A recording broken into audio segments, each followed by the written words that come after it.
hombre metido en él. Era la manera en que Roma veía cómo estaba el territorio, pero jamás llegó a interpretar que había gente y cómo estaba la gente en el territorio. Era territorio, no era paisaje.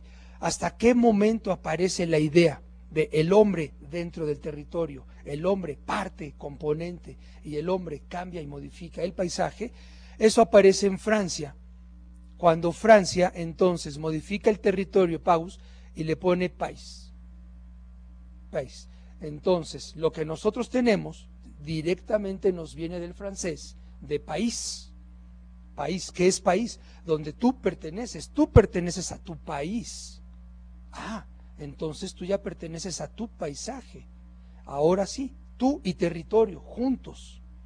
Tú y territorio ya están unidos. Ese fue un aspecto muy importante. Y ya de país, pues ya nos está llegando a nosotros de país, paisaje. Entonces, ya lo podemos ver representado incluso en las pinturas. Volvemos un poco a las pinturas. Ahora sí, la famosa pintura de Delacroix. Aquí ya tenemos, ya está la gente defendiendo un territorio. La Francia liberal se libera, la revolución. Ya tenemos también a los alemanes, los románticos de Alemania, ya está contemplando el paisaje. Ya no se ve que es una figura ajena y alejada al paisaje, ya está dentro, inmerso. Ya entendemos qué es. Ya entendemos que necesitamos el observador para el territorio y tenemos ya las escenas cotidianas de cada uno de su país. ¿Con qué nos identificamos? ¿Con qué estamos bien? Ya estamos ahora sí dentro de lo que es el paisaje, pero ya estamos en el siglo XIX, o sea, apenas hace unos 200 años, ¿no? Hace muy poco. Y ya que tenemos esa visión del paisaje, ya nos centramos, ya estamos más o menos dentro del paisaje, ahora sí nos vamos a meter un poco en los antecedentes técnicos para pasar al segundo concepto que vamos a manejar en esta charla, y es técnicamente cómo vamos a interpretar el paisaje, o sea, cómo pasa de lo artístico, cómo pasa de una percepción de lo sensorial a la técnica. Uno de los aspectos más importantes fue esta técnica, las fotografías aéreas y las fotografías satelitales. A principios del siglo pasado ya se empieza a dar cuenta un alemán, Troll, y se empieza a dar cuenta un inglés, Hawley, que si él ve una fotografía de arriba, puede distinguir los elementos que están en la fotografía, y si distingue los elementos y sabe a qué altura se tomó, cómo se tomó y conoce las escalas, entonces va a poder saber cuánto hay de cada elemento, en dónde está, cómo se junta uno con otros. Entonces ahí es cuando empieza a hacerse esto más técnico, es cuando ya no es tan importante la belleza, lo importante es voy a tomar yo unas fotos, voy a tener estas fotografías y cómo las voy a interpretar en los cuadrantes. Entonces ya puedo yo ver, ah sí, mire por aquí pasa el agua, aquí tengo una isla, la isla que sucede, entonces ya empiezo yo a meter los tecnicismos, a hablar de ciencia, dejemos un poco la percepción. También sigue siendo perceptible porque tenemos que conocer el entorno para poder interpretar, pero ya puedo describir y después de describir, interpretar. La segunda función, describo e interpreto. De esta manera, ahora, ¿qué es lo que vamos a hablar nosotros en una rama del saber, una rama científica que se hable de los paisajes? Entender la perspectiva espacial del territorio, la perspectiva que me está dando la geografía, con la perspectiva sistémica. Es un sistema, o sea, tengo que interpretar lo que sucede, lo voy a describir y lo voy a interpretar. Eso es lo que tengo que hacer, tengo que unirlos, tengo que juntar las dos visiones. Ya no es únicamente territorio, gente, es territorio, gente y sistema. ¿Cómo llegaste a estar donde estás? Ahora, esta parte del sistema, como es un paisaje, es porque tiene interacción con la sociedad.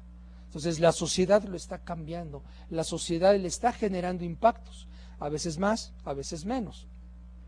Vimos la fotografía de la ciudad, los impactos son enormes, pero también vimos la fotografía de una montaña, los impactos son mínimos. Entonces, ¿qué es lo que tenemos? pues el nacimiento del paisaje como un patrimonio natural crece como patrimonio cultural con la interacción de la sociedad y hoy en día se nos consolida como el patrimonio económico. Vamos a hablar por qué se le llaman patrimonio en unas diapositivas más adelante. Ahora sí, ya estamos listos para hablar de definiciones o conceptos un poco más técnicos de lo que es el paisaje. Primero, de las primeras definiciones, lo que nos dice es, el paisaje es el espacio terrestre que consiste en un complejo de sistemas, hay funciones, son unidades que interactúan entre sí, que se organizan, que generan información, por la actividad de las rocas, el agua, el aire, las plantas, los animales, el hombre, bueno, y es una entidad reconocible, es decir, yo la puedo ver, la puedo cartografiar y puedo definir los límites operativos. Eso es importante. Si no puedo definirlo, no estoy en un paisaje, estoy en otra cosa. Es parte del paisaje. El hombre lo tiene que operar, lo tiene que definir. No lo podemos dejar suelto porque entonces es un territorio, es un ecosistema. Otra definición importante, un poco más nueva, parte perceptible de un sistema de relaciones ocultas que constituye el criptosistema. Bueno, este era más ecólogo, este era más nuevo, este nos dice, aquí lo que hay es el funcionamiento del ecosistema. Esta que está más grande, resaltando, es la definición oficial que están utilizando en la mayoría de los países que tienen convenios con Naciones Unidas y básicamente toda la Unión Europea, porque surge de la Convención Europea del Paisaje. Y nos dice, cualquier parte del territorio, tal como la percibe la población, regresamos a lo mismo. Tiene que haber alguien que lo perciba, si no, no es. Cuyo carácter sea el resultado de la acción y la interacción de factores naturales y humanos. Un poco está juntando aquellas dos, pero lo deja de manera clara cómo la percibe la población. ¿De acuerdo? Y luego tenemos una que nos deja algo más claro, porque ya no únicamente podemos meternos y centrarnos en el estudio del paisaje, sino que manejar un paisaje, trabajar un paisaje, tiene connotaciones económicas, políticas, y hay que meterse ya en cuestiones jurídicas, y esto es algo muy importante. Es un escenario visual de un sistema ambiental donde confluyen relaciones biofísicas, químicas, con límites perceptibles, operativos y cartografiables. Ya lo tengo todo muy claro, muy detallado. Mi límite puede ser artificial, pero aquí llegaste, un límite político o un límite de un río o como yo quiera, pero ya debemos tenerlo bien claro, demarcado. Y estos son escenarios de los paisajes como los tenemos. Un paisaje, un patrimonio cultural, tenemos la campiña, un patrimonio natural, un patrimonio totalmente artificial, pero que sigue siendo parte de nuestra esencia, de nuestro paisaje. ¿Cuáles son las repercusiones de las definiciones que hemos visto? La más importante es esta. El paisaje es un territorio que tiene utilidad para el hombre. Me está diciendo la Convención Europea del Paisaje que el paisaje es un territorio como lo percibe la población. ¿Qué quiere decir? Yo no voy a poder dejar al lado la gente, porque la gente tiene que utilizar el paisaje, y si la gente utiliza el paisaje, estamos reforzando la idea de que es su patrimonio. Utilizas los recursos del paisaje, y quien utiliza los recursos, y quien es poseedor de tierras, y quien es poseedor de recursos, es lo que es nuestro patrimonio, es lo que tenemos nosotros, ¿no? Entonces, esto es importante. El otro aspecto importante es las nuevas técnicas para estar utilizando el paisaje, que como ya dije, están aterrizando en los ordenamientos y en las convenciones jurídicas en este momento de Europa, Estados Unidos, Canadá y el mundo de Australia. ¿Qué es lo que nos dice? Hoy en día se comienza el uso de las técnicas del paisaje con la doctrina integradora en lo que se llaman cuencas visuales. Sí, se trabajó en los años 80, en los 90, que la cuenca hidrográfica, que la gestión integrada de cuencas, pero eso ya fue hace 15 años. Ahora son cuencas visuales. Las cuencas demarcan los usos que tendrá el suelo en un determinado territorio. Usos de suelo. Eso es totalmente un programa de desarrollo de un estado, de un municipio, de alguien. ¿Quién lo usa? tal, pero ¿cómo lo vas a usar? Lo dice la autoridad, lo dice la administración, mediante acciones sucesivas. Es decir, ya no necesitamos evaluación de impacto ambiental individual, lo que necesitamos es una evaluación estratégica del paisaje.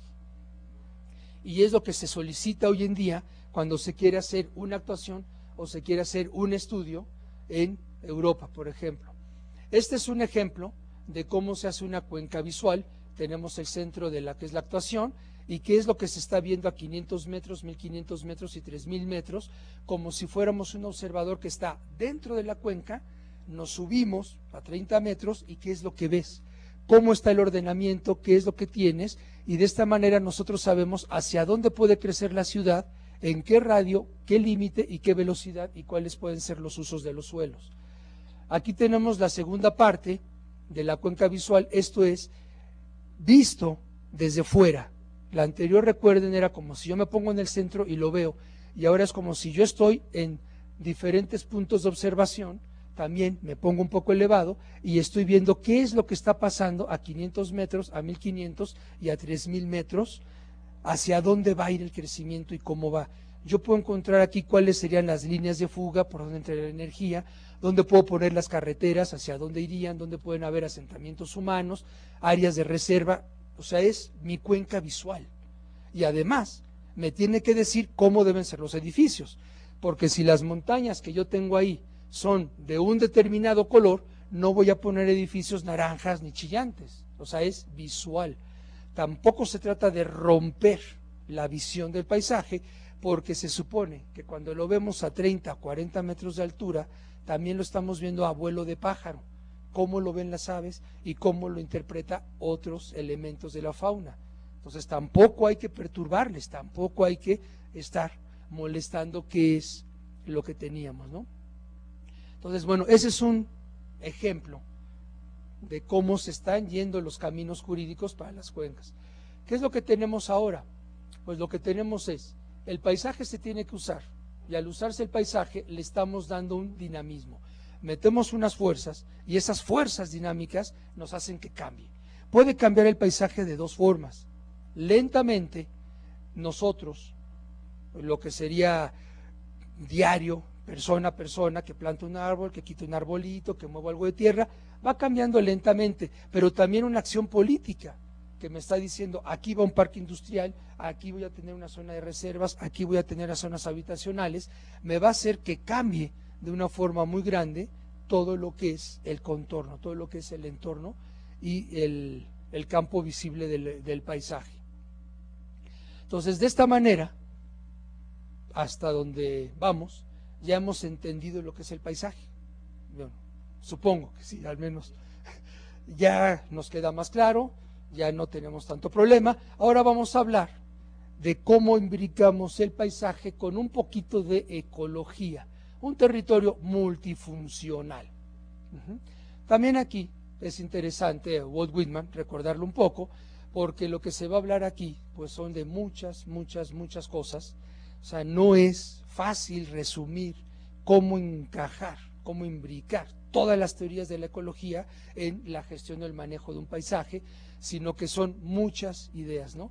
Dice, estos son en verdad los pensamientos de todos los hombres en todas las épocas y naciones. No son originales míos, sino son tuyos tanto como míos. Nada son o casi nada son. Si no son el enigma y la solución del enigma, nada son. O sea, todos tenemos que trabajar y todos tenemos que ver y sacar nuestras definiciones, porque tenemos nosotros muy difícil esto de la ecología y está muy utilizado el término y muy poco comprendido. Por lo tanto, aquí empiezo con una definición muy simple de ecología. Me gusta la que dice Ramón Margalef, que es la ecología, pues es el estudio de los ecosistemas. Muy bien, eso es todo, no nos metemos en más. Lo importante es qué es un ecosistema. Ahí viene el asunto. Y me gusta esta definición porque la palabra de ecosistema la puedo manejar, la puedo torturar para que cante lo que quiera que cante, y entonces me canta como un paisaje. Entonces yo puedo llevarla a esto, ¿sí? Entonces, ¿qué es el ecosistema? Bueno, es un sistema, si no, no sería ecosistema, ¿no? Eso nos queda claro. El ecosistema es un sistema formado por individuos de muchas especies, quiere decir que una gran variedad, diversidad. En el seno de un ambiente de características definibles, un territorio definido, cartografiado. O sea, quiere decir que no es tan natural como uno cree. El ecosistema no es una cosa natural, es una entelequia humana. Lo hacemos, lo medimos y lo tenemos definido. Ahora, estos seres vivos están implicados en un proceso dinámico, movimientos a través de unas fuerzas e incesante de interacción, ajuste y regulación. ¿Qué quiere decir?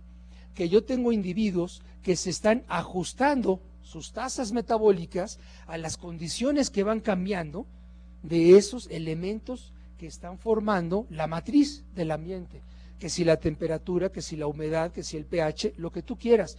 Nos tenemos que ajustar. El que no se ajusta, el individuo que no se ajusta, no se adapta. El individuo que no se adapta, se muere. O sea, no hay maladaptados. O estás adaptado o no lo estás. Y si no lo estás, pues simplemente no estás. Así de fácil. Regulación. Tenemos la regulación al nivel de la población. Lo que me está hablando de la población es, no soy un individuo, somos un conjunto de individuos. Aquí somos 50. Todos nosotros nos regulamos como números de una población. ¿Cuántos puede caber en este salón? 100. Si somos 150, no caben 50. Va a haber pleito por los lugares y ese pleito va a hacer que 50 queden fuera, pero los otros se quedan. Entonces hay una regulación en muchos sentidos. Ahora, ¿cómo se expresa la regulación y el ajuste? Con cambios de materia y energía, es decir, con estoy comiendo, te estoy comiendo. Tú no quieres que yo te coma, pero yo te quiero comer. Yo no quiero que tú me comas, te como. Es un cambio de materia y energía. Entonces, los que estén en una condición óptima fisiológica están con un ajuste perfecto y tendrán todas sus funciones metabólicas listas para mantenerse, reproducirse, una secuencia de nacimientos, y los que no, mueren. ¿Cómo se expresa entonces la interacción de los individuos? Intercambio de materia y energía y una secuencia de nacimientos y muertes. Ahora, ¿cuáles son los resultados de lo que obtenemos en esa matriz? La evolución a nivel de las especies y la sucesión a nivel de sistema. Quiere decir que hay dos cambios. Un cambio es en nuestras frecuencias génicas, las especies, las poblaciones van cambiando porque se van ajustando los individuos y regulando poblaciones, pero el sistema también cambia porque es dinámico todo el sistema.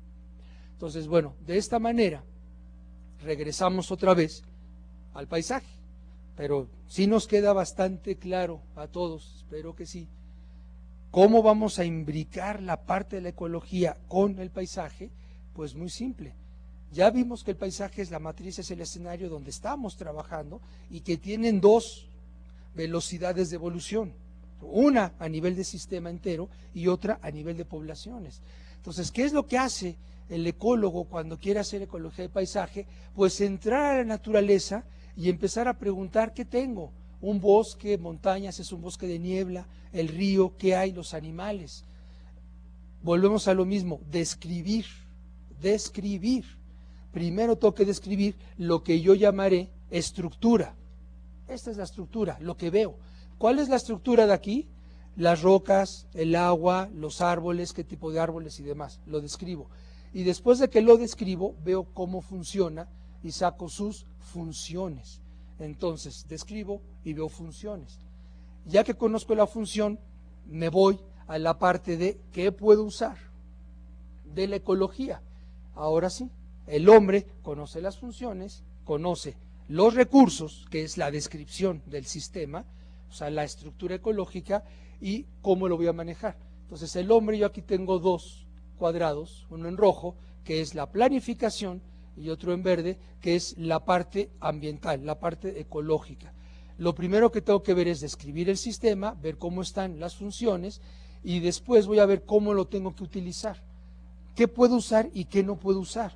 Cuando yo ya sé qué funciones son importantes para mantener al sistema estable, para que el sistema tenga sus cambios, fíjense, para que el sistema tenga sus cambios. Es decir, no busca el hombre, no busca o no debe buscar la planificación el equilibrio ecológico.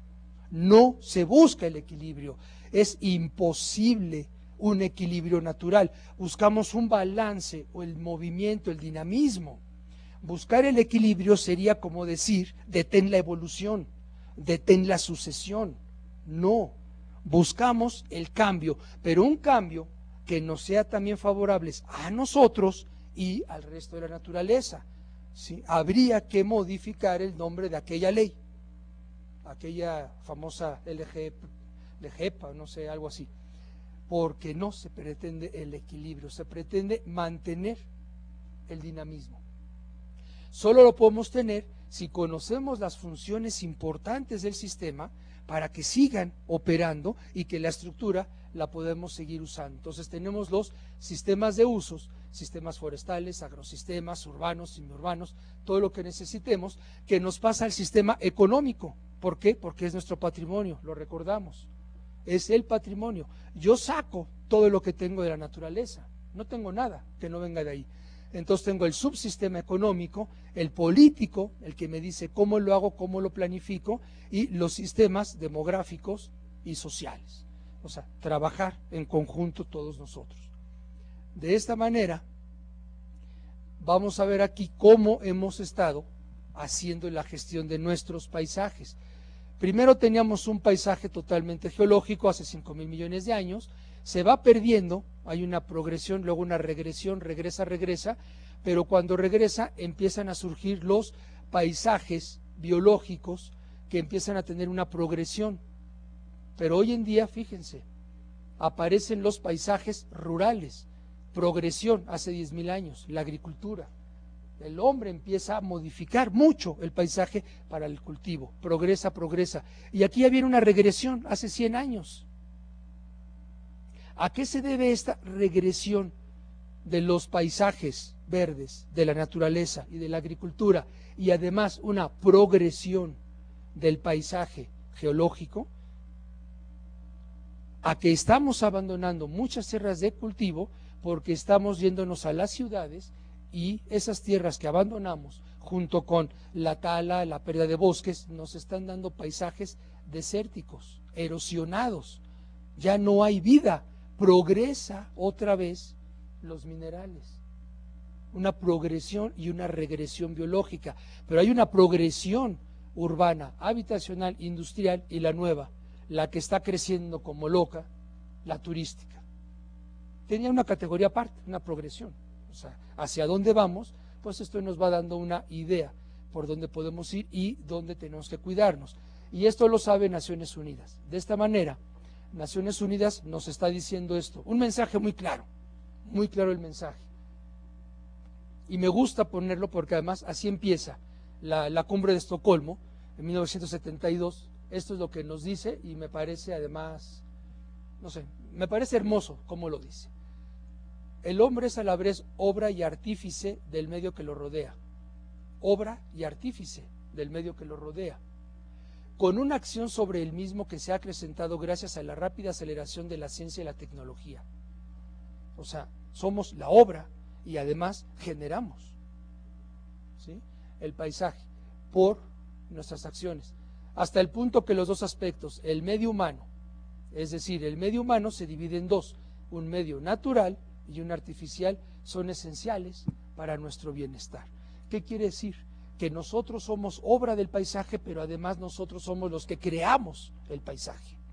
Así de simple, ¿sí? Tenemos un medio humano, un medio sociocultural y un medio económico. Y así se les llamaron. Y cuando se juntaban estos medios, el sociocultural y el medio económico, en aquel entonces se le llamó el medio ambiental, porque ambiental era el adjetivo de medio, como económico es adjetivo de medio y como cultural es adjetivo de socio. Entonces, alguien que no hablaba muy bien nuestro idioma tradujo mal medio ambiente porque era el medio ambiental. Así de simple, porque así es como está estructurado en todo lo demás. Habría que poner una queja a Naciones Unidas y decir que busquen gente que hable bien español, en sus traducciones, todo lo hacen en inglés. Bueno, después del momento cultural, ¿hacia dónde tenemos que ir nosotros? Hacia los paisajes sustentables. Para poder llegar a un paisaje sustentable, nosotros ya entendimos un poco lo que es el paisaje, la percepción, lo que es la ecología, lo que es un poco el funcionamiento y lo que necesitamos. Entonces, ¿cómo va a ser sustentable? Manejando tres conceptos. Capacidad de uso de los sistemas limitada. No tienen más de lo que hay, ya vimos. Si aquí no caben más de 100, no caben más de 100. Es una capacidad que tiene el territorio. Capacidad de uso máximo de cada uno de los elementos. Tampoco puedo yo ver que si aquí hay 100, voy a acabarme a los 100 que hay, porque entonces me quedo con 0. Tengo que ver cuántos puedo usar, cuántos no. La parte funcional de la estructura. Y finalmente, un límite para que crezcan todas las poblaciones que forman el sistema. Tampoco podemos estar consumiendo ni creciendo todo así a como, no sé, se nos ocurra, si no tenemos un orden, porque no hay una capacidad del territorio ni del sistema para mantenernos.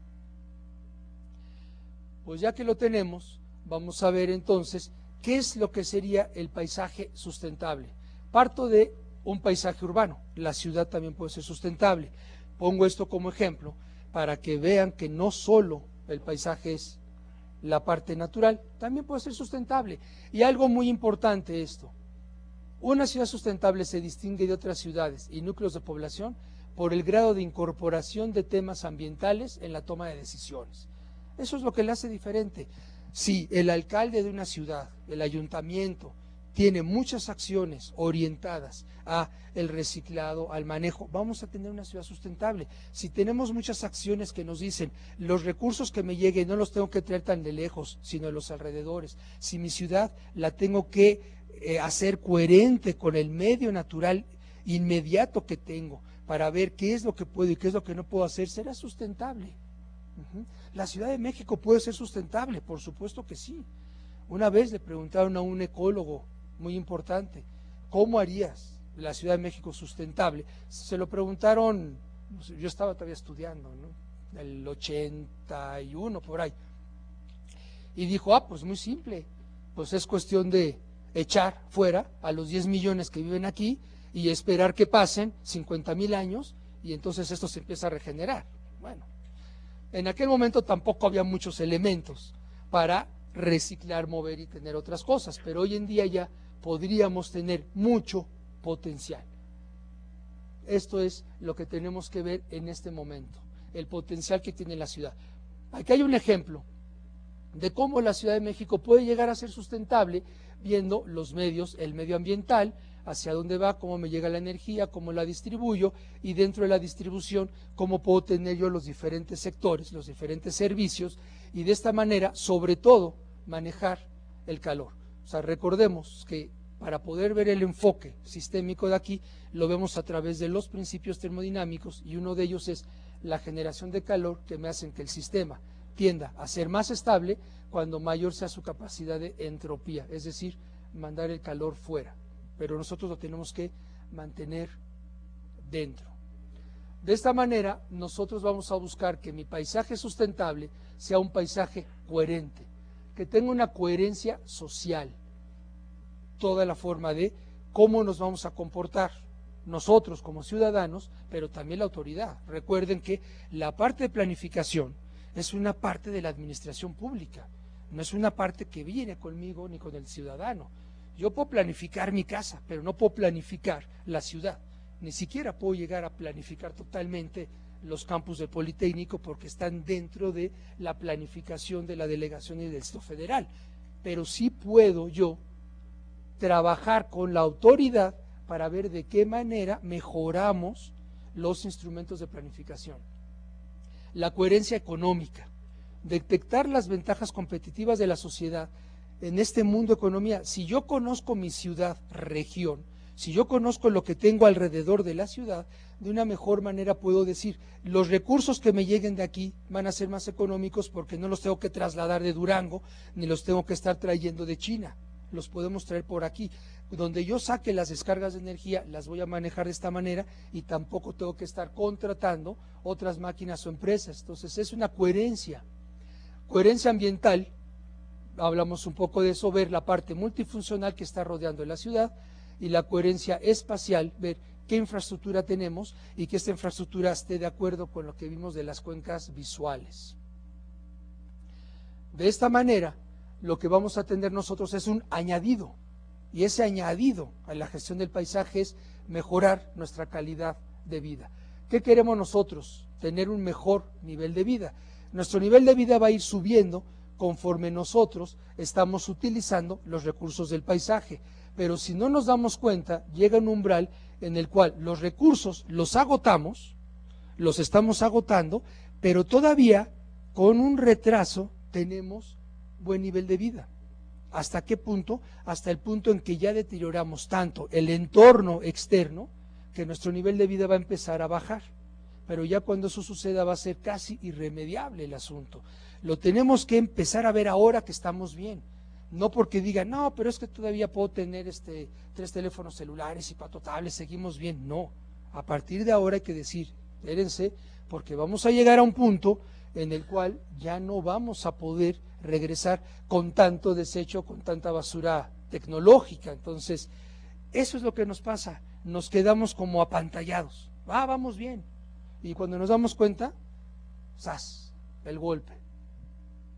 Bueno, de esta manera llegamos a tener la interacción de los fenómenos naturales, los culturales, cómo los usamos para tener nuestro patrimonio. Y vamos a ver un poquito de lo que es el patrimonio y la gestión del patrimonio. ¿Cómo lo vamos a gestionar el patrimonio? Buscando indicadores que nos estén diciendo de qué manera todos los recursos que se encuentran, toda esa estructura que hablamos del sistema, nos puede aportar satisfacción, bienestar, es decir, un bienestar que siempre estemos bien. Una mayor calidad de vida, sí, puede subir, bajar, pero siempre tener un bienestar. Entonces, de esta manera, este es nuestro patrimonio. ¿Cómo vamos a centrarlo? Pues muy fácil, entendiendo que lo que tenemos en el paisaje son patrones, son muchos parches, compuestos por acomodos parciales que representan nuestra herencia. Nosotros hemos heredado los paisajes, pero también son lo que vamos a heredar, son la heredad. Entonces, esto es manejándolo desde el punto de vista holístico, como lo tenía este señor Christian Smuts, que lo empezó a manejar hace ya 80 años en sus libros del holismo. Y bueno, rápido, tenemos el patrimonio paisajístico, es la visión objetiva y subjetiva que nos está diciendo cómo sacar valor económico a los que poseen las tierras. Tenemos el medio natural más el medio artificial. ¿Recuerdan? Estos dos son el medio ambiental que pertenece al medio humano, ¿sí?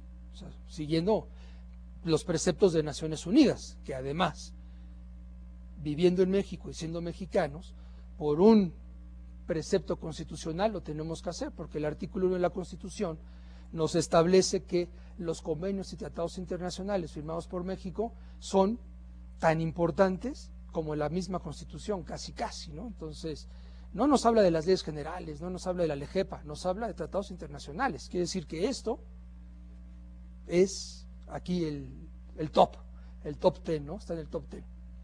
¿Qué tenemos como natural? Pues bueno, áreas naturales protegidas, áreas sin tutela, pero siguen siendo áreas con un buen estado de conservación, silvestres, y ahora áreas abandonadas que podemos reaprovechar. La parte artificial tenemos parques, pues sí, puede ser un parque nacional ya muy humanizado, la campiña, parques urbanos o metropolitanos, que sean muy antiguos. Estuvimos viendo ahí unas imágenes de Chichén Itzá, estuvimos viendo imágenes de Tulum, de otras cosas, ¿no? O contemporáneos, las ciudades o mixtos. Y el paisaje humano, pues son cómo lo manejamos a través de la jerarquía de las cuencas o la jerarquía funcional de ecorregiones. ¿Qué queremos? Preservar la identidad cultural, paliar los efectos de cambio climático, revertir desertificación, mejorar calidad de vida, superar la pobreza, conservar la diversidad, o sea, todo lo que podemos hacer, porque todo viene de ahí. ¿Cómo se maneja? Pues a través de una jerarquía de usos, para poder tener bien claro mi patrimonio. Tengo que organizarme. administración, economía de la naturaleza, hubiera dicho Darwin hace 150 años. Está bien. ¿Cómo? Organismo. ¿Qué tengo que ver? Tasas de crecimiento, población, abundancia y distribución de las especies clave. Recuerden, estas son las que mantienen el funcionamiento del sistema. Comunidad, riqueza y diversidad de especies, ecotopo, ecodistrito y bueno, o sea, nos vamos ahí para saber qué tenemos que hacer en cada uno de los puntos. No mezclemos. Tenemos que tenerlo todo bien claro y buscar los indicadores elementales. Indicador de evaluación, es decir, mi diagnóstico, cómo estoy ahora, cómo estoy parado, cuáles son las presiones que hay y cómo las voy a ir eliminando, las presiones negativas, para poder llegar hacia una mejor forma de gestionar. Este es un sistema que se está utilizando ahora, por supuesto hay otros 20,000, pero este es uno que más o menos funciona bien porque se basa en 4 fases y 12 acciones concretas. Entonces, tenemos aquí los indicadores para ver la situación actual, el impacto y el desempeño que podríamos tener en cada uno de los lugares. Estas son las fases. Decisión. ¿Cómo voy a tomar la decisión? Identifico los problemas, la parte estratégica, el análisis, la situación actual, el diagnóstico compartido, los retos, hacia dónde queremos ir, elaboramos el plan de acción, los escenarios futuros, hacia dónde vamos, qué sucede si cambia o no cambia algo, y la acción y evaluación. Es importante siempre tener un programa de realimentación del sistema para saber si vamos bien o no vamos bien y volver a retomar los indicadores que estamos manejando. De esta manera, estos son las variables del índice. Es una herencia y un legado, el territorio, hay que tener buena calidad, mantenerlo lo más diverso que se pueda, integrar todos los elementos, la parte social, la parte cultural, y esto que a veces se nos olvida, lazos y vida social. ¿Qué quiere decir con esto? Volvemos otra vez a lo mismo. La parte de planificación es una parte de la administración pública que nos viene por programas de desarrollo y que a veces genera conflictos al interior de una sociedad, y esos conflictos hacen que se rompan en muchas ocasiones los lazos de hermandad, porque es que esto es mío, este territorio es tuyo, y por qué tú puedes hacer esto y yo no puedo hacerlo. Entonces es crucial entender los lazos de una comunidad, cómo estás estructurada, y mantener la vida de la sociedad. Esto es lo que ahora se le quiere llamar pues un modelo de gobernanza, ¿no? El Estado y el pueblo. Y bueno, aquí ya lo tenemos, todo el diagrama sinóptico de lo que hemos visto, ya para terminar. Siento que voy rápido, pero es que es mucha la información. Entonces, el diagrama sinóptico parte, para resumir todo esto. ¿Por qué lo necesitamos? Un estudio de conservación del patrimonio paisajístico, porque tenemos una necesidad, hoy en día somos muchos, de ordenar la forma en que usamos los recursos bióticos. Eso es lo que necesitamos, poner orden en casa. Si no ponemos orden, pues entonces apagamos la luz y nos vamos, no hay más. ¿Qué tenemos que hacer? Desarrollar un procedimiento sistemático para describir y ver las funciones, es decir, descripción e interpretación. Luego nos basamos en la jerarquización, la escala, el espacio y el tiempo que hemos visto, lo distribuimos a través de la realimentación y definimos las estrategias de preservación. Y finalmente vamos hacia la valoración. ¿Voy bien? ¿Voy mal? ¿Mis indicadores son los adecuados? ¿No son los adecuados? ¿Qué es lo que tenemos que hacer, ¿no? Esta parte es importante porque la ordenación, pues tenemos que manejarla todo desde el punto de vista social. Somos mucha gente, están muy mal repartidos, muy mal distribuidos los recursos y nos genera los conflictos y los rompimientos de lazos. Entonces, por eso era importante. Desarrollamos los procedimientos sistemáticos, vemos aquí la ecología, cómo son los sistemas, es decir, toda la parte de conceptos claros de la ecología. Esto es trabajar con un ecólogo, no con alguien que diga yo quiero ser ecólogo y me leí 4 libritos de internet, o sea, no, sino que lo sepa, pero que además quiera trabajar en esta interdisciplina, si no, no va a funcionar, ¿no? O sea, cómo son las espirales del funcionamiento, hacia dónde nos van a llegar. Si yo veo esta constancia final, Ese es el equilibrio que pretende la autoridad que tengamos. Y se daban cuenta, rompe con el dinamismo natural. Luego nos vamos a la jerarquización. ¿Cómo hacemos nuestra jerarquización en el tiempo? Una estructura y función. Volvemos a lo mismo. Estructura, lo que veo, lo que tengo, y función, ¿qué es lo que hace? ¿Cuáles son los procesos que hacen que se mantenga? Entonces la jerarquía, una escala de tiempo y una escala de espacio. Muy grande, niveles atmosféricos. ¿Cuáles son los procesos? Pues los climáticos. Y a nivel micro, los organismos y los cambios que pueden ser a suelo. Después tengo yo las estrategias. ¿Cómo voy a hacer la estrategia? Pues primero tengo yo todo el planeta, el paradigma ecosistémico, el funcionamiento del sistema. Es un sistema complejo, interactúa el hombre, interactúan muchas fuerzas. Las naturalezas me generan espirales, no son realmente ciclos, son unas espirales que hacen que cambie. Y cada vez que cambia, pues depende de cómo lo usé. O sea, no hay realmente un ciclo del agua, hay una espiral del agua, porque no llegamos nunca a los mismos puntos, llueve más, llueve menos. En la presa saco más agua, saco menos agua. Entonces es un cambio conceptual importante. La parte económica, después de integrar toda la globalización y los costos de las opciones. Esta es la parte de la economía en la cual nos centramos en este punto. ¿Qué quiere decir? La opción no tomada. Si recuerdan, yo veo mis escenarios futuros. Cuando tengo esos escenarios, yo digo, ¿qué sucede si me voy por el escenario A? Entonces tengo que ver qué pasa por no haber tomado la opción B. Ese es el costo que voy a tener que pagar. Ahora, si me voy por el escenario B, ¿cuál es el costo que pago por no haber tomado el A? Y hago el balance y entonces puedo tomar una mejor decisión. Es una decisión por cuanto entraña al costo de lo que no estoy tomando. ¿Sí? Y finalmente nos vamos a ver cómo está la valoración. Una valoración del sistema, me está funcionando bien de abajo arriba, me está funcionando bien del sistema simple hacia la parte más compleja, y sobre todo, cuando lo tengo valorado, veo de nuevo mis indicadores. ¿Estoy bien? ¿No estoy bien? ¿Hacia dónde me tengo que regresar? ¿Qué es lo que no debemos perder de vista siempre? Y de esta manera ya tenemos conceptualizado el paisaje en sus tres campos: el funcionamiento, el origen, una realidad genética tiene un origen, una génesis de funcionamientos, y el paisaje como la definición. Un escenario visual básicamente de un sistema complejo de relaciones biofísicas en donde es perceptible plurisensorialmente con límites operativos. Entonces ya lo tenemos todo, ya están unidas, imbricadas las tres ideas que se estaban dando. Así nos quedaría entonces la parte funcional, hacia dónde llegan los flujos, la energía, cómo está, voy bien, hago un cambio, el cambio me repercute o no me repercute, y tengo yo las espirales que estoy buscando. Este es el ejemplo de la jerarquización. Si yo quiero trabajar a un nivel pequeño, ¿con quién trabajo? Con los municipios. A un nivel grande, con todas las comarcas. Son los ejemplos.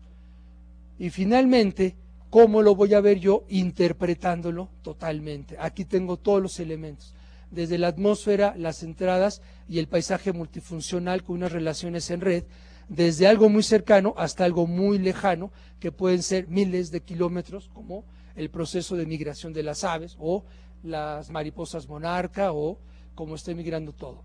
¿Qué tenemos? Paisajes en red. ¿Sí? Lo dijo otro gran científico: la biocenosis ha nacido de la proliferación de la vida, y la ecoorganización se ha desarrollado con la diferenciación de la vida. Y tenemos nosotros entonces nuestros paisajes en red. ¿Sí? Y bueno, ahí terminaría la plática, pero voy a dar un anuncio, si permite. ¿Sí? Nosotros en la red de medio ambiente tenemos el doctorado en conservación del patrimonio paisajístico, y lo digo pues para que todos los chavos o no chavos o los que quieran se metan a nuestro programa de doctorado, que esperemos en poco tiempo esté dentro del Programa Nacional de Calidad. Este es nuestro programa de doctorado, está en red, son 5 unidades académicas, está los CIDIRES de Michoacán, de Durango, de Sinaloa, está el CEPROVI y está el CIEMAT. ¿Y qué es lo que hacemos? conservación, uso sustentable de los paisajes, patrimonio, bienes que pertenecen a la humanidad, tanto para uso como para herencia, paisaje, el territorio visual donde se lleva a cabo nuestras actividades y los procesos ecológicos y hasta todos los saberes culturales o místicos o lo que se nos ocurra, y paisajístico, alusión de la plataforma física en la que todo esto se desarrolla y confluye. Y pues ahora sí, muchas gracias por la presentación, por estar aquí.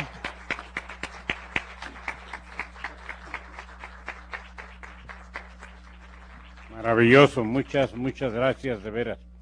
Inclusive quiero comentarles que esta brillante conferencia, con la profundidad, el conocimiento que le caracteriza, pero sobre todo con la trascendencia que tiene el tema, ha servido de inspiración para algo maravilloso, para algo que va a tener mayor repercusión en nuestro medio. El maestro, precisamente, Flores Estrada, me ha comentado la importancia que tendría no solamente hacer llegar esta brillante conferencia, que como sabemos se va a repetir a las 6 de la tarde, como todas las videoconferencias, sino inclusive las anteriores, andamos alrededor de 30, 40 videoconferencias que le haremos llegar de inmediato al maestro Estrada, para que a su vez las haga llegar a los ya 16, 17 con centros de educación continua bajo su jurisdicción, porque me comentaba muy atinadamente una función fundamental, si no quizá la más importante que tienen los centros de educación continua, es ser asesores permanentes de no solamente del municipio donde se encuentran específicamente funcionando, sino pues prácticamente de todo el estado. Y efectivamente hemos visto cómo en diversas reuniones de esta naturaleza en los centros de educación continua, que siempre están participando y presentes, puesto que además la Coordinación Politécnica para la Sustentabilidad y la Dirección de Educación Continua somos los organizadores de estos eventos. Pero efectivamente, ocasionalmente algunos centros nos han solicitado y les hacemos llegar alguna conferencia en particular, se las enviamos pues para que ellos la vuelvan a repetir, pero efectivamente, maestro, tiene usted razón, esto tiene que tener mayor trascendencia, tiene que salir fuera de los centros de educación continua, y a partir de los centros de educación continua, al medio circundante, tanto el académico como fundamentalmente, específicamente, sí, el gubernamental y el empresarial con los cuales tienen contactos.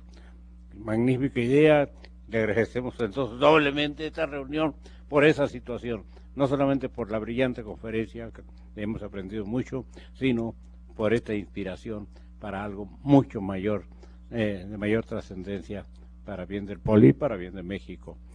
Vamos brevemente a escuchar si hay algunas intervenciones, empezando como siempre por algunos de los centros de educación continua, si está ya alguno ya entrelazado, todos están pendientes, están escuchando, pero vamos a escuchar a ver si algunos están ya también interesados en participar.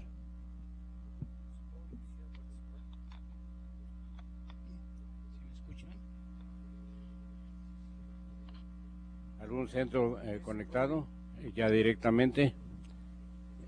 A ver, que ya le están levantando la mano. Lo muy importante es que pase la señal para escuchar su planteamiento, su comentario. ¿Qué centro es el que está conectado? El CEPROVI. No escuchamos. El CEPROVI. Falta audio. Mientras, si hay algún comentario de alguno de los presentes, con mucho gusto lo escuchamos y el doctor nos haga favor de darle la respuesta correspondiente. ¿Alguno de los presentes? No tenemos voz. ¿Algún comentario? Ya lo prendí. Y de los de fuera no pudieron conectarse. A ver, le escuchamos. ¿Qué centro es el que está? El CIPROVI quisiera participar. Adelante. Sí, es evidente que el planteamiento que hace el doctor Gutiérrez es muy integral y bastante complejo en cuanto a cómo integrarlo esto dentro de una dimensión de la planificación del desarrollo. Es evidente que por la incoherencia en los planes de desarrollo a nivel nacional o a nivel estatal o municipal, es imposible a veces poder integrar una visión del paisaje de manera integral. ¿Cómo podríamos evitar ese tipo de contradicciones en ese tipo de planteamiento que hace el doctor?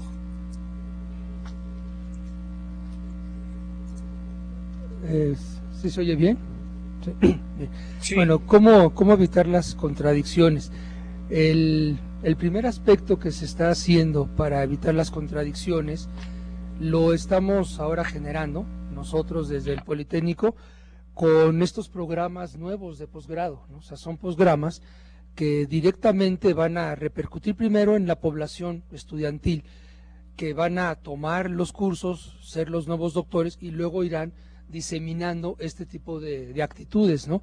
Entonces, un primer planteamiento fuerte es consolidar estas ideas para que vayan creciendo en los núcleos académicos y que se vaya fortaleciendo los sistemas educativos y culturales, pero no solo desde la base más alta, que sería el doctorado, sino también ir bajándolos poco a poco a otros cursos de maestría, de licenciatura y en otros canales de la población civil. ¿Por qué digo esto? Porque ya hemos visto que para poder hacer la gestión coherente, el paisaje coherente, necesitamos trabajar en armonía con las autoridades y tener también una armonía al interior de la sociedad. En ese sentido se está trabajando, a la par que tenemos el programa del doctorado, estamos trabajando con las reformas de las leyes. Ya tenemos unas leyes que están prácticamente obligando a la autoridad a tomar la participación pública como un hecho fuerte en toda toma de decisiones. Ya se está cambiando nuestro sistema de gobierno. México va lento, pero vamos cambiando. ¿Qué es lo que teníamos antes? Si recuerdas los planes de desarrollo, se decía que el Plan Nacional de Desarrollo tenía una política ambiental. Hoy en día ya no es una política ambiental, hoy en día es una política pública ambiental. ¿Qué diferencia hay? Que cuando estamos hablando de la política ambiental, estamos hablando de una política de Estado. El Estado dice, esto es lo que voy a hacer, así enfrento el problema y así lo resuelvo. ¿Quiénes lo tienen que acatar? Primero, las instituciones del Estado. Y después esas instituciones, a través de los programas y los planes, nos llega al ciudadano. Pero ahora es diferente. Ahora es una política pública que quiere decir, yo autoridad, le estoy solicitando a la gente que participe, que me diga cómo lo ve, cómo lo siente, cómo percibe la situación, para que entonces la toma de decisiones sea conjunta. Ahora bien, esta gente, para que participe, tiene que estar informada. La gente, el ciudadano, para que sea un ciudadano que pueda avanzar en este sistema nuevo de gobierno, que se toma el nombre, como lo sacaron en Inglaterra, de gobernanza, hace 20 años, pues tiene que estar informado.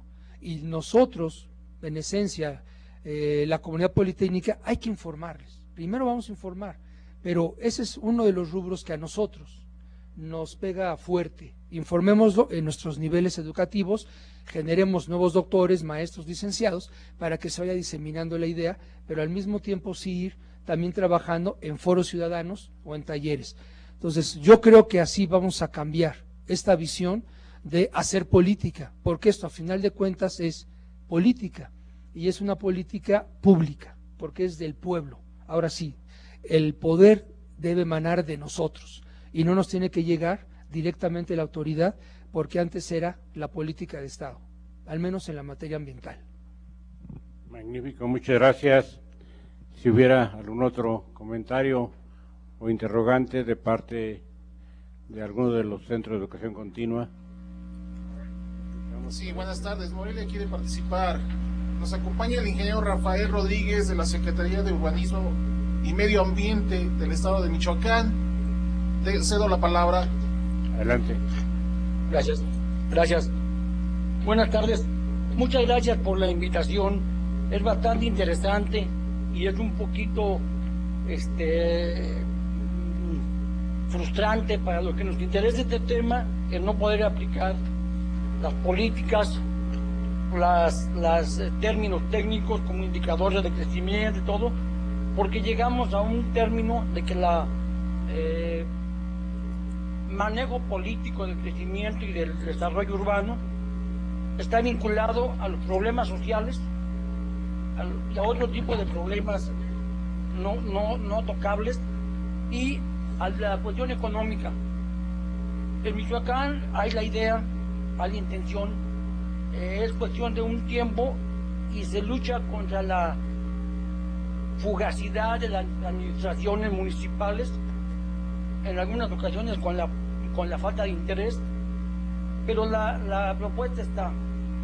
Yo no apostaría a esperar a que se den doctorados o maestrías. Yo apostaría a que se tomen decisiones ya. Ustedes lo saben mejor que nosotros, que en estas cuestiones ambientales los tiempos son largos, pero las medidas deben ser rápidas. Las soluciones deben ser propuestas ya, hoy o tal vez ayer. Y en el medio, en las cuestiones ambientales, las consecuencias son de largo plazo. Me da mucho gusto que tengamos algunos conceptos entendidos y que vamos a hacer la lucha por establecerlo como política de Estado. No se da de arriba hacia abajo únicamente, porque la sociedad no está exactamente ávida de propuestas, tiene otros intereses antes que eso. Gracias.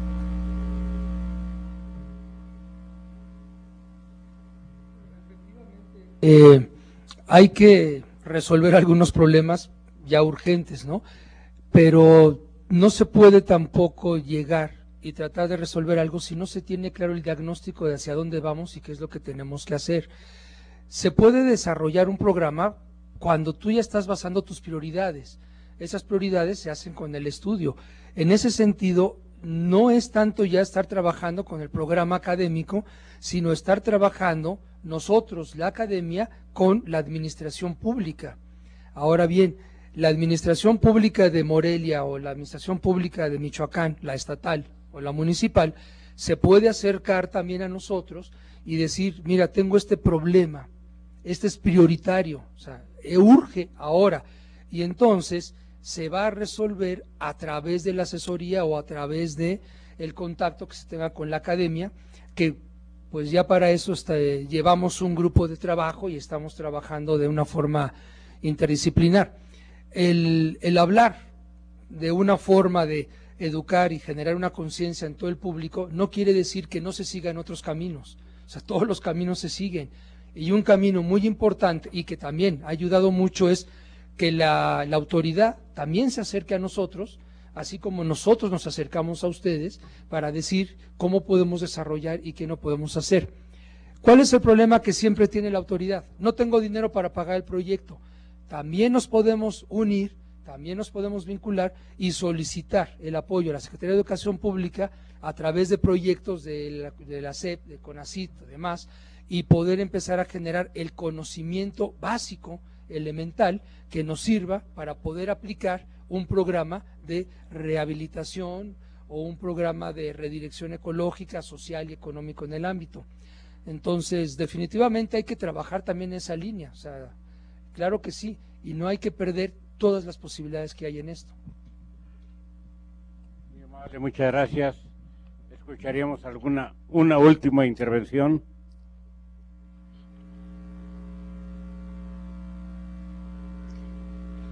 Hidalgo, adelante. Bueno, nuevamente Seprovi, pidiendo la palabra, por favor. Adelante, por favor. Yo quisiera preguntarle tanto al doctor Mayagoitia como al doctor Gutiérrez, ¿cuáles son los requerimientos para que las escuelas del Politécnico tengan sus reservas de conservación territorial como una estrategia de paisajismo ecológico? Aquí en el Seprovi contamos con 10 hectáreas de selva baja caducifolia y estamos tratando de mantener una estrategia de conservación no solamente por la pura conservación en sí, sino que tanto para docentes, alumnos, investigadores o visitantes puedan contemplar un espacio de conectividad ecológica con respecto a los ecosistemas naturales que gradualmente se están degradando alrededor de las comunidades que circundan al CEPROVI. ¿Qué requerimientos se tendrían que hacer para crear una reserva institucional dentro de una estrategia de conservación paisajística?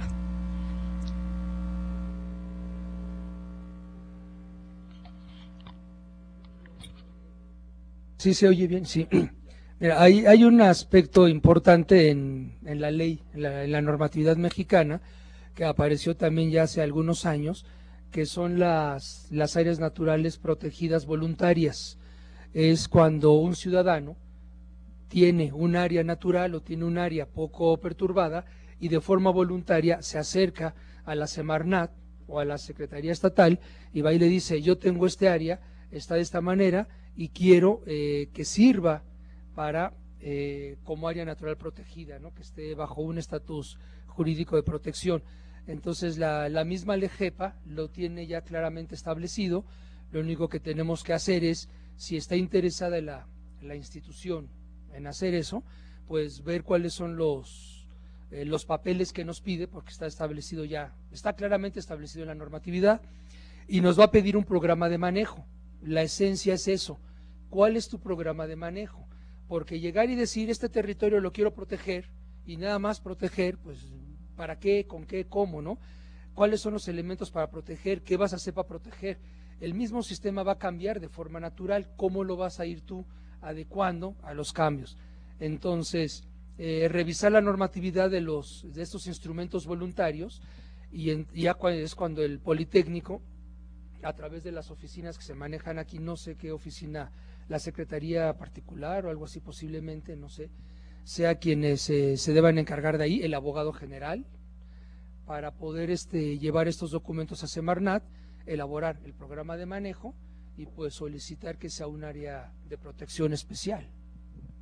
Efectivamente, sin embargo sí deberíamos de circunscribir la situación en cuanto a las perspectivas.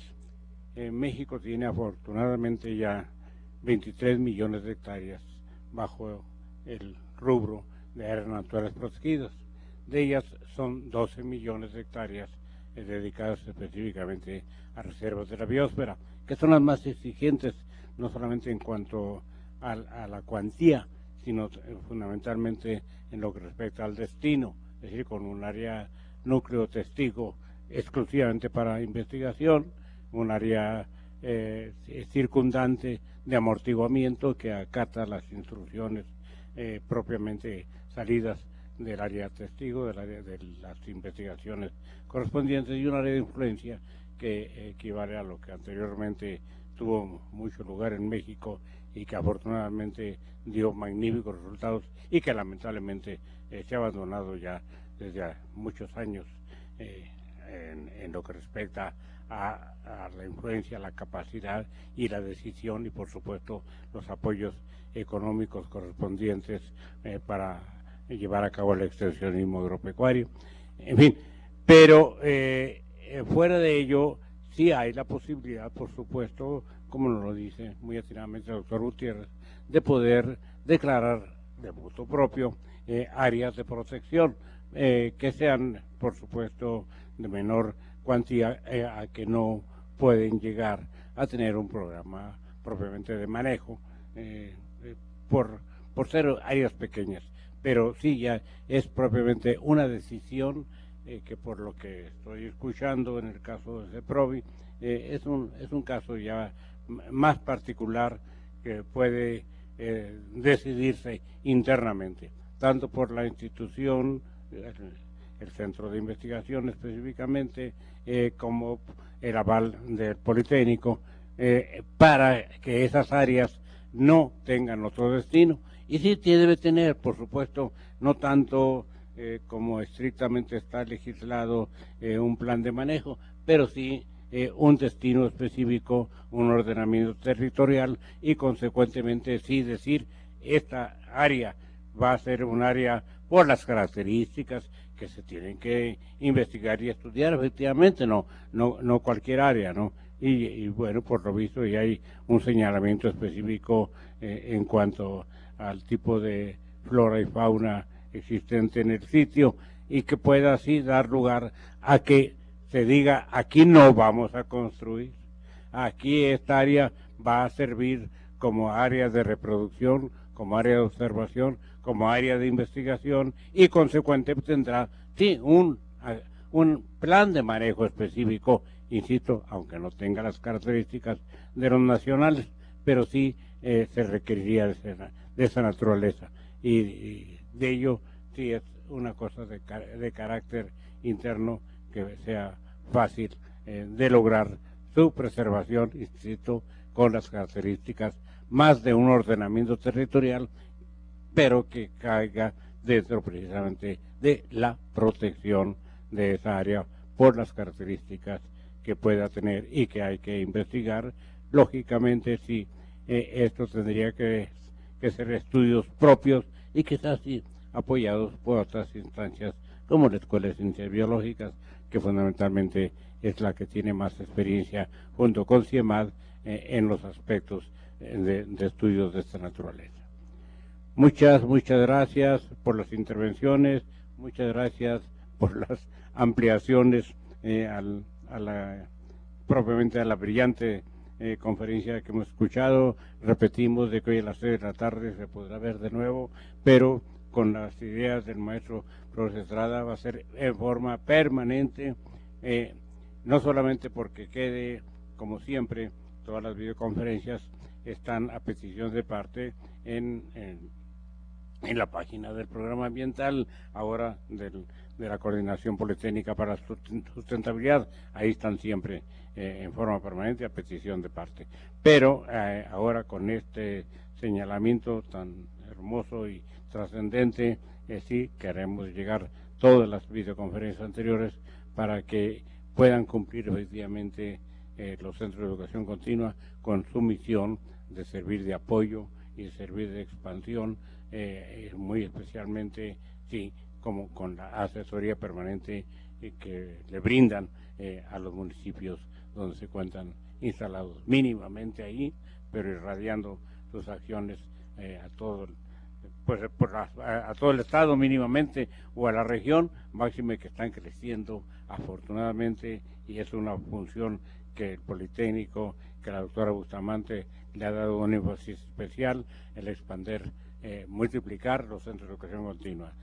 Hace poco teníamos 12, o tenemos ya 15, luego ya tenemos ahorita ya 17, y el martes inauguramos Durango, el centro de educación continua Durango, y están en proceso Chihuahua y otras partes, Acapulco, que ya también está próximo.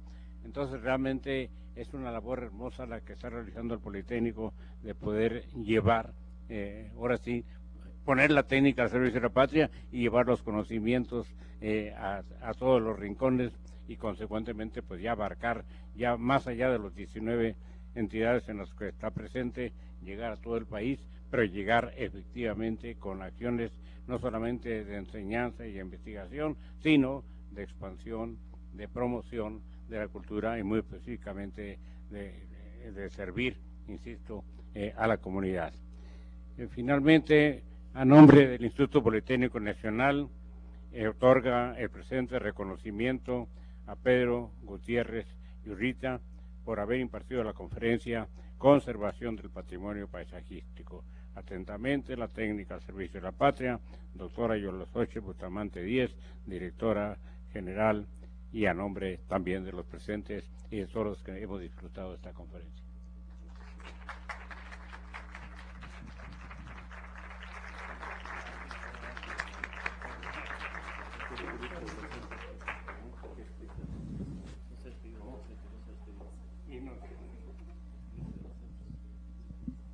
Igualmente un presente, y le reiteramos a los centros de educación continua que siempre continúen presentes, y ahora con esta nueva tarea adicional de promover las acciones de las videoconferencias en su medio circundante, y los esperamos pues en las próximas videoconferencias y que siempre estén, como siempre, activos y pendientes y cumpliendo y poniendo la técnica al servicio de la patria. Felicidades, compañeros.